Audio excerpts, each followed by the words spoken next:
Olá, eleitos de Deus, graça e paz a todos. Seja muito bem-vindo a mais um vídeo aqui do nosso canal. Eu sou Mário Sérgio e estamos aqui para mais uma vez abordarmos um assunto polêmico e um assunto que é discorrido nas Escrituras e em várias instâncias ele é mencionado nas entrelinhas e páginas da Palavra de Deus. O assunto é tormento eterno. O que você sabe sobre o tormento eterno? Os ímpios serão destruídos de uma vez por todas no lago de fogo? Eles serão aniquilados? Deixarão de existir? Ou eles sofrerão o castigo eternamente, para sempre? Um castigo sem fim. É sobre isso que nós iremos falar no vídeo de hoje. Antes de nós iniciarmos o nosso assunto nas entrelinhas da Bíblia, gostaria de deixar bem claro que nossos vídeos não são feitos, não são elaborados baseado na opinião de pregadores, de teólogos ou de qualquer outro homem. Nossos vídeos são elaborados baseado no que as Escrituras dizem, no que a Bíblia afirma sobre o tema que é discutido aqui. Gostaria de deixar isto bem claro para que nós observássemos um dos solas da reforma, que é somente a Escritura, como sustentáculo de nossa fé cristã. Muito bem, meus irmãos.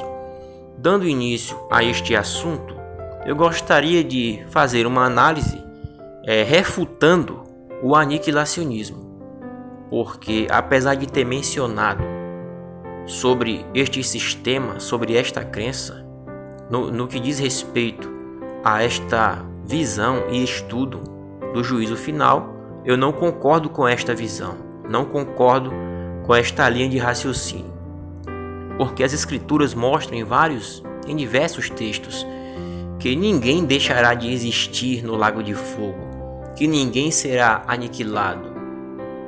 As Escrituras mostram que as pessoas irão ter um castigo eterno.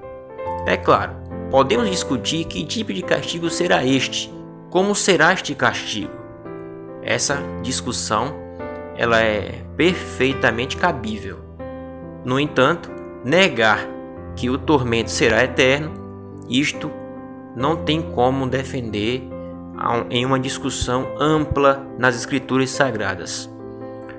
Nós vamos observar, em princípio, textos bíblicos que são claros ao apontarem para tal castigo eterno. Iremos começar com as palavras do Senhor Jesus Cristo e as palavras do profeta Daniel. Vamos começar com Mateus capítulo 25 e o versículo 46. Diz assim: E irão estes para o tormento eterno, mas os justos para a vida eterna. Observe, amados, que tanto o tormento como a vida eterna são qualificados por um mesmo adjetivo, que é o termo eterno. Irão estes para o tormento eterno e os justos para a vida eterna. Ora, aqueles aniquilacionistas que defendem que a pessoa será aniquilada, que deixará de existir, devem explicar este texto, porque o mesmo termo que é usado para qualificar o tormento é usado para qualificar a vida. Tormento eterno e vida eterna. Se a vida é eterna, o tormento também é eterno. Caso o tormento não fosse eterno, a vida também não é eterna. É isso que o texto aponta aqui. Daniel 12, versículo 2 diz o seguinte: Muitos dos que dormem no pó da terra ressuscitarão, uns para a vida eterna e outros para a vergonha e desprezo eterno. Mais uma vez, vemos o mesmo efeito, o mesmo termo qualificando a vida e a condenação. João 5:29, o Senhor Jesus disse: E os que fizeram o bem sairão para a ressurreição da vida, e os que fizeram o mal para a ressurreição da condenação. Voltando para os textos de Daniel e o primeiro texto mencionado de Mateus 25:46, gostaria de salientar que o termo grego aiônio é peça-chave nessa compreensão, pois esse mesmo termo é o adjetivo que qualifica o tormento e a vida. Vejamos, por exemplo, Mateus 25:46, do grego dizoe aionion, vida eterna. Do grego kolassin aionion, castigo eterno. Portanto, eu reforço mais uma vez que tanto a vida como o castigo são eternos. Do hebraico em Daniel 12:2, leshai olam, para a vida eterna. E do hebraico, lacharafot olam, para a vida e desprezo eterno. Portanto, meus irmãos, fica claro aqui esses versículos de que o tormento é eterno. Iremos abordar outros versículos posteriormente neste mesmo vídeo. Um outro argumento usado pelo aniquilacionista, os que creem que as pessoas serão aniquiladas, é que um Deus amoroso não permitiria que os seus filhos sofressem eternamente. Ora, esse argumento é um argumento falacioso, um argumento insustentável, e não tem cabimento alguém dizer isso. Porque, em primeiro lugar, nem todos os homens são filhos de Deus. Deus jamais irá deixar um filho dele ser condenado ao tormento eterno. Porque, após a queda, essa condição é somente para aqueles que creem no Filho de Deus, por intermédio da regeneração. Romanos 8,14, João capítulo 1, versículo 12 e 13, Efésios capítulo 1, versículo 4 e 5, deixa claro que os filhos de Deus são os eleitos antes da fundação do mundo, são os que foram regenerados, que receberam o Espírito Santo, são aqueles que creram em Cristo.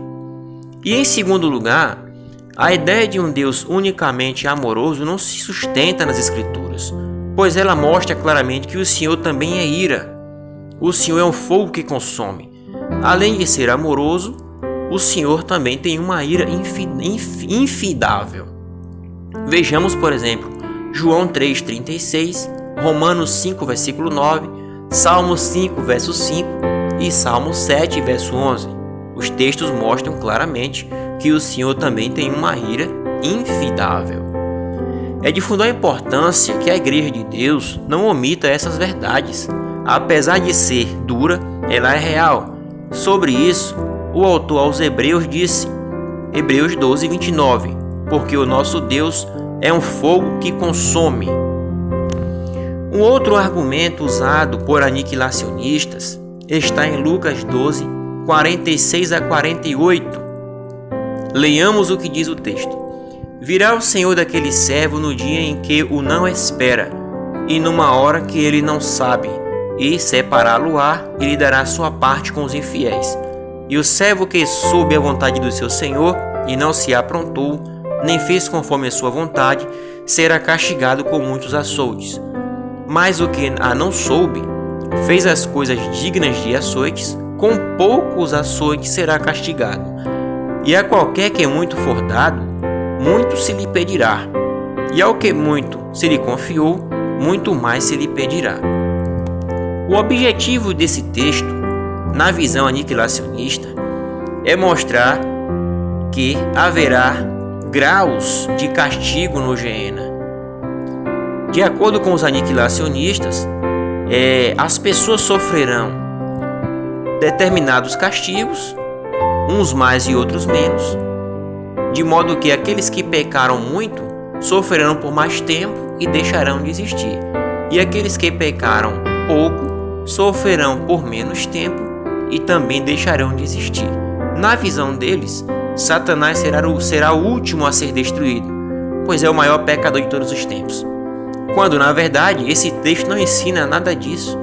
Esse texto apenas mostra que os castigos existirão de acordo com os pecados cometidos. Ou seja, aqueles que cometeram graves pecados sofrerão mais rigor do que aqueles que cometeram menos pecado, mas de modo algum o texto ensina que eles deixarão de existir. Sobre isso, o Senhor Jesus diz em Mateus capítulo 11 e o versículo 22 e o versículo 24. Leia o que está escrito. Por isso eu vos digo que haverá menos rigor para Tiro e Sidom no dia do juízo do que para vós. Eu vos digo, porém, que haverá menos rigor para os de Sodoma no dia do juízo do que para ti. Portanto, aqui nós vemos uma afirmação clara do Senhor, apontando para graus de juízo na ocasião do juízo final. Mas de modo algum vemos aqui o Senhor dar a entender que alguém deixará de existir no julgamento final. Isso é um ensino falacioso. Vamos agora fazer menção de alguns textos claros da Escritura Sagrada com relação a este assunto. Em Mateus 25, versículo 41, diz o seguinte: Então dirá também aos que estiverem à sua esquerda: Apartai-vos de mim, malditos, para o fogo eterno, preparado para o diabo e seus anjos. Portanto, vemos a expressão eterno mais uma vez presente aqui. Marcos 9:43. E, se a tua mão te escandalizar, corta-a. Melhor é para ti entrares na vida aleijado, do que, tendo duas mãos, ires para o inferno, para o fogo que nunca se apaga, onde o seu bicho não morre e o fogo nunca se apaga. Se alguém querer usar o argumento de que a palavra eterno não significa exatamente eterno, como alguns costumam fazer, eu desafio a interpretar esse texto aqui baseado neste tipo de visão, para deturpar o que o texto diz. Porque aqui diz claramente que o fogo nunca se apaga. Apocalipse 14, versículo 10, que é um outro texto que não encontra refutação quando o assunto é tormento eterno. Capítulo 14, versículo 10 e 11 diz: Também este beberá do vinho da ira de Deus, que se deitou, não misturado, no cálice da sua ira, e será atormentado com fogo e enxofre diante dos santos anjos e diante do Cordeiro. E a fumaça do seu tormento sobe para todo sempre, e não tem repouso nem de dia nem de noite os que adoram a besta e a sua imagem, e aquele que recebeu o sinal do seu nome. Veja que o texto diz que não tem repouso nem de dia e nem de noite. Apocalipse capítulo 20, versículo 10. E o diabo que os enganava foi lançado no lago de fogo e enxofre, onde estão a besta e o falso profeta, e de dia e de noite serão atormentados para todo sempre. À luz desses versículos, a compreensão se elucida sem sombra de dúvidas. Não tem como fugir da realidade da eternidade de condenação que sofrerão os ímpios no Geena, no lago de fogo. Vamos agora fazer uma análise de textos do Antigo Testamento que são citados por aniquilacionistas, como se esses textos dissessem que o ímpio deixará de existir, e você verá que mais uma vez um argumento insustentável. Salmo 37, 20, Salmo 68, 2 e o Salmo 112, 10. O verbo hebraico que aparece nesses textos é avad. O grande problema é que esta mesma palavra é usada para descrever o ímpio perecendo. Também é usada para descrever o justo perecendo. Vejamos, Isaías 57, 1. Perece o justo, e não há quem considere isto em seu coração, e os homens compassivos são recolhidos sem que alguém considere que o justo é levado antes do tempo. O verbo perecer usado aqui em Isaías é o mesmo usado em textos que falam do ímpio, o termo avad. Será que alguém vai defender que o justo irá desaparecer? É isso que o texto diz? Miqueias 7:2, já pereceu da terra o homem piedoso, e não há entre os homens um que seja justo. Será que a ideia de Miqueias é dizer que o justo foi aniquilado, usando o mesmo verbo que é usado para falar dos ímpios? Não obstante, nenhum aniquilacionista defende a aniquilação do justo. Curiosamente, a mesma palavra é usada para se referir a coisas perdidas que são encontradas mais tarde, mostrando que nem tudo que está perdido é inexistente. Por exemplo, Deuteronômio 22, versículo 3. Assim também farás com seu juramento, e assim farás com as suas roupas, assim também com toda coisa perdida que se perder de teu irmão e tu achares, não poderás omitir. Logo, os textos do Antigo Testamento citados por aniquilacionistas não falam de extinção de ímpios no juízo, mas sim de justiça de Deus sendo feita. Caso contrário, os justos também deixariam de existir, segundo a exegese fundamentada na palavra avad. A ideia do salmista é afirmar que Deus fará justiça contra as más obras dos ímpios. Para nós finalizarmos, o corpo dos justos será imortal, incorruptível e glorioso. 1 Coríntios 15, 51 a 54, 1 Tessalonicenses 4, de 13 a 18 e Filipenses 3, de 20 a 21. Já o corpo dos ímpios, a Escritura não fala diretamente e claramente como será. Nós sabemos que será imortal, porém não será glorioso, ou seja, para que eles sofram eternamente é necessário que seus corpos não se consumam. É isso que as Escrituras ensinam sobre este tema, é isso que o Senhor Jesus disse, é isso que profetas e apóstolos ensinaram sobre o tema tormento eterno. Já o aniquilacionismo, a doutrina da destruição e aniquilação do ímpio, deixando de existir no juízo final, ela não encontra respaldo nas Escrituras. Deixe o seu like, inscreva-se no nosso canal e compartilhe este vídeo. Um forte abraço e até o próximo vídeo.